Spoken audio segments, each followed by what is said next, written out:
Thank you all so much for being with us. It's great to see so many of our friends. And here it comes again, and supporters. Yeah.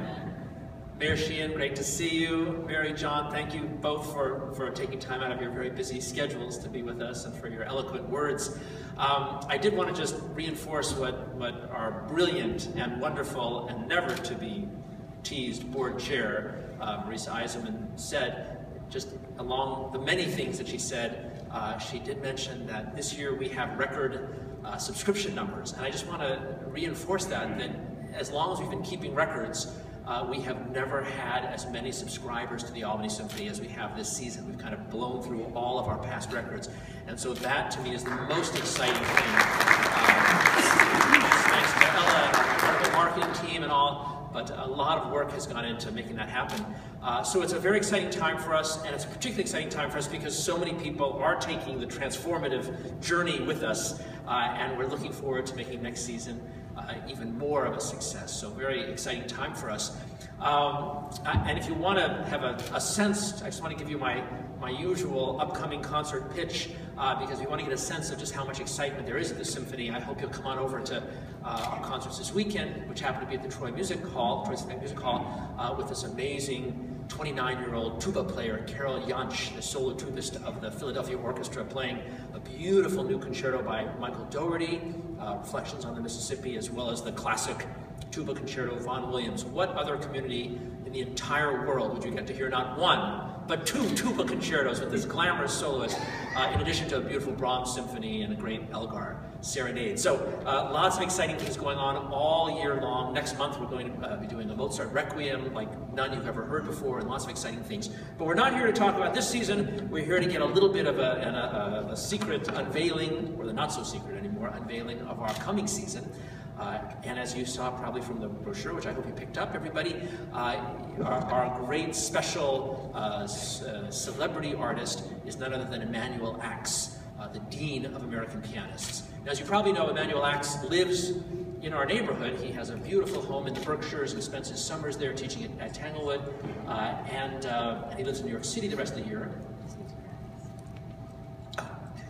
And he, nice to see you again. And he lives in New York City the rest of the year, and he travels all over the world playing with the greatest ensembles, but certainly has been a presence in our larger community, having played at Tanglewood and SPAC and Union College and various places. But I want you to know that everything he's done in the 55 or 60 years of his career has been leading up to next October 10th, when he finally achieves his Albany Symphony debut. So everything has been preparation for that. And as you see, he's going to be playing not one, but two great works, a Mozart Piano Concerto, the beautiful Concerto number 14, and also the last work on that program, the Franck Symphonic Variations, is a great French 19th century romantic tour de force for piano and orchestra, a gorgeous opening concert. Verdi happens to be his favorite composer, and his dream is to conduct Verdi. He hasn't said that he's willing to conduct the Verdi ballet music, but we're going to keep trying to see if we can talk him into it.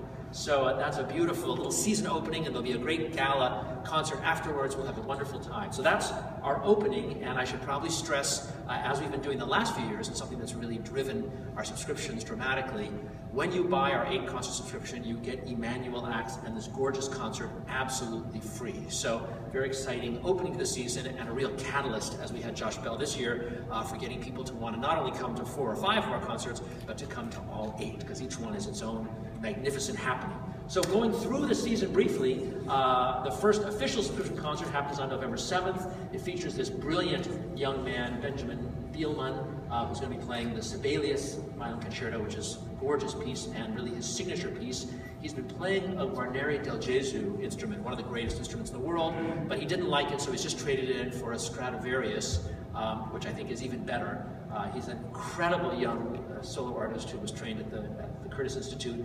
Beautiful symphony of Tchaikovsky and a great work by Stephen Stuckey, a fantastic American composer who's been teaching at Cornell University in upstate New York for about 35 years and has just moved to the Juilliard School. And Steve Stuckey's going to be our mentor composer next year, so we'll be seeing him a couple of times. And as you see, that concert is sponsored by Georgiana Panton, great friend of the Symphony, in honor and in memory of her wonderful husband, Jim Panton, who was a long time, in fact, our longest serving board member. So a beautiful, kind of warm, yummy opening to the official season on November 7th. Then going on to December, in December we have two of our favorite people returning to be with us. For those of you who've been coming to the concerts this year, you know that one of the most exciting concerts of the season was when Michael Torke's Cello Concerto was premiered this December. That was the beginning of a disc we're making on Albany Records, and this work, which will be premiered, it's being written right as we speak by one of my absolute favorite composers in the world, Michael, is going to be premiered this December, and it's going to be recorded, and that will be the completion of the disc. And his favorite pianist in the world, when I called him to say who should play this concerto, it happened to be the week that Joyce Jan was visiting us playing the Rachmaninoff Paganini Rhapsody so brilliantly. She's been a frequent visitor with us and just a great, great artist. And he said, well, Joyce Young is my favorite artist anywhere. I saw her on the Van Cliburn when she won the silver medal. I'd love to see if she'd be willing to play it, and she was delighted to do it. So she'll be performing Michael Torke's Piano Concerto on a program that includes the William Tell Overture, which we have never played in its complete version, in my entire tenure. So I'm really excited to play that, as well as Schubert's greatest masterpiece, the Symphony No. 9. That's December, so that'll be a beautiful kind of holiday time program just before Christmas, and a great sort of family thing to do in preparation for the holiday.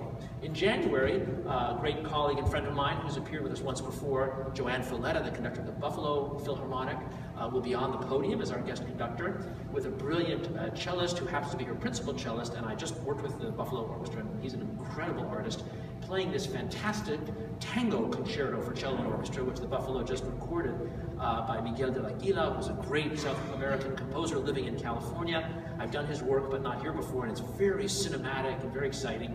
She'll be playing two real classic works, an American classic and a world classic, Bernstein on the Town Dances and the Brahms Second Symphony. But this De la Guila is a great tango-inspired, South American kind of fantastic creative piece. I hope we're going to do a lot of tango tie-ins for the whole gigantic tango community here in the capital region. So that'll be an exciting beginning to the new year on January 9th. Then in February, this is really one of the most exciting things that we're presenting during the year. You'll see there's a real piano theme going through, you know, from Emmanuel Ax to Joyce Young, and then this is kind of our culminating super piano happening. I had talked to Emmanuel Ax in the summer when I proposed that he come and play with us, and the thing that I was most excited about, in addition to his coming and being with us, was to create a Beethoven festival on which we play all 5 of the Beethoven concertos and essentially tell the whole story of Beethoven's artistic evolution through those really seminal Beethoven works. And that's been done by other orchestras. You know, the New York Philharmonic did it recently with Yefim Bronfman, and different orchestras have done that. But nobody's ever done quite what we're going to do, which is Manny Ax teaches at the Juilliard School. And I assume he had a big class at the Juilliard School, but it turns out that he has exactly 1 student at a time at the Juilliard School. My idea was to do each of the concertos, each one with a different one of his extraordinary students. So when I went and visited with him, I said, well, so do you have 5 students we could play with? He said, well, let me think. In all of the history of my teaching, I think I have about 6 students. So he recommended these brilliant, happens to be all young men, I'm sorry to say, but starting with one of his students who's been out in the world for a long time and is a good friend and a great artist who plays with us frequently, Orion Weiss. So he'll do the 4th concerto.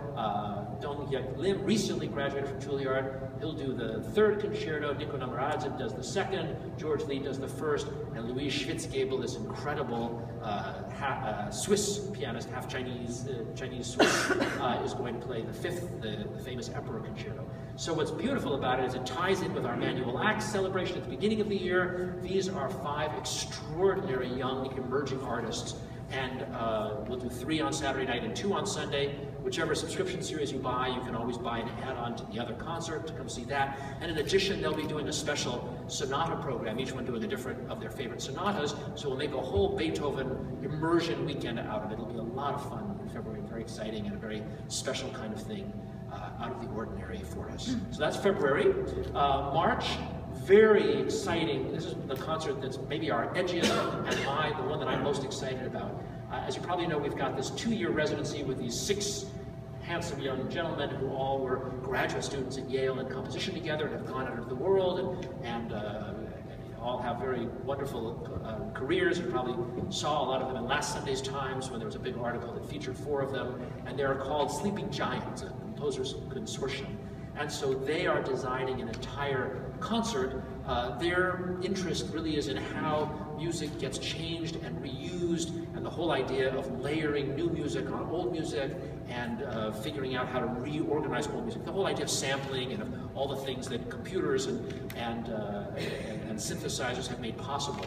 So this is a concert that's really all about taking great pieces and kind of looking at them anew. So among the classics, the Barber Adagio will be on the program, the famous Vivaldi A minor concerto featuring our wonderful concertmaster Jill Levy, and 3 movements of Mozart piano concertos treated in a way in which they're somehow changed and transformed. The most radical one is Mozart's very last concerto, the Coronation Concerto, which Timo Andres, it turns out that Mozart, this piece, he never actually wrote down the left hand, so in his whole life. He performed it at the end of his life, but he never wrote down the left hand. So Timo Andres, this brilliant composer pianist, has sort of created his own very different left hand. So the orchestra is exactly as Mozart had it, the right hand is exactly as Mozart had it, and it's almost like the left hand is the right hand's evil twin going off and doing all sorts of crazy other kinds of music. So fantastic kind of look at classic works, but refracted and reimagined by these creative young composers. So that's our exciting and very interesting March concert. Going on to April, one of our very favorite artists, Dame Evelyn Glennie, the world's greatest solo percussionist, will be with us again. It is she who won that Grammy Award with us last year for Conjure, John Corigliano's piece. She's bringing a beautiful new Michael Dougherty piece, Dream Machine, which will complete a recording project that we're starting this weekend with the tuba concerto and continuing in our festival with the flute concerto, so it'll be an all Michael Dougherty disc.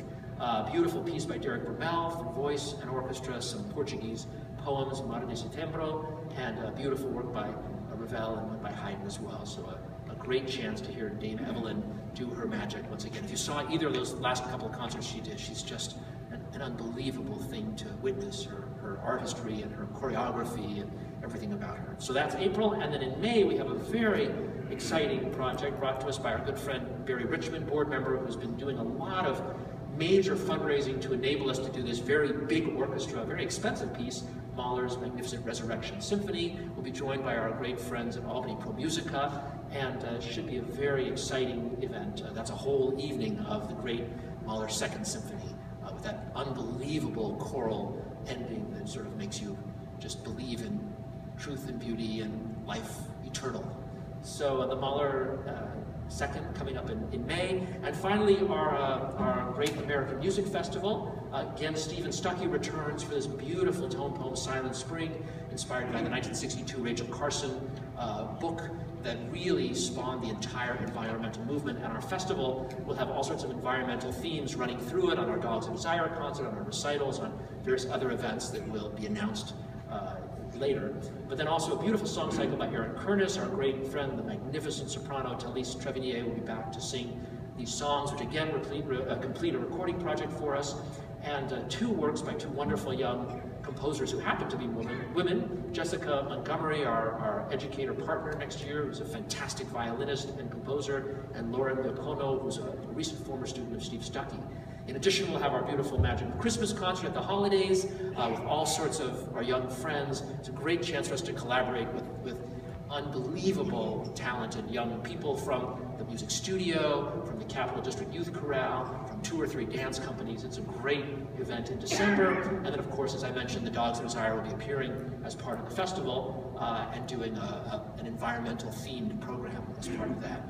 So a beautiful combination of all sorts of great music, new and old, lots of very exciting stuff going on. And I just want to mention also that I just happened to, so many of the things we're doing with new music, I keep mentioning, well, this is a recording project we're working on, and that's a recording project we're completing, and that's a recording project we're starting. I just want to assure you that while it's true that we haven't released a disc since the John Corigliano disc 2 years ago that won the Grammy, I'm delighted to report that every 6 months from now on, at least 1 disc will come out by the Albany Symphony, and we've got about 7 right now in various states of post-production. So they'll be coming out every 6 months. And I'm delighted to say that Monday morning on my desk appeared this beautiful recording of John Harbison's Great Gatsby Suite, along with 2 other fantastic pieces. This is an amazing disc of 3 great works by one of our leading American composers that we've been working on for about 4 years. So we're really delighted to be able to have it out and begin to sell it and promote these amazing pieces, particularly the Great Gatsby Suite, which has this amazing jazz band sort of embedded inside the orchestra. So that's a really exciting thing that we'll be publicizing more in the months to come. So that is it. Ella, have I left anything out, or we've got it all covered? As I said, the most exciting thing, of course, is that for those people who buy the 8-concert subscription series, they get Emmanuel acts absolutely free, and for people who buy the smaller series, they get Emmanuel acts at incredible discounts. So we hope everybody will sign up for the whole series, and we thank all of you for your support and your help.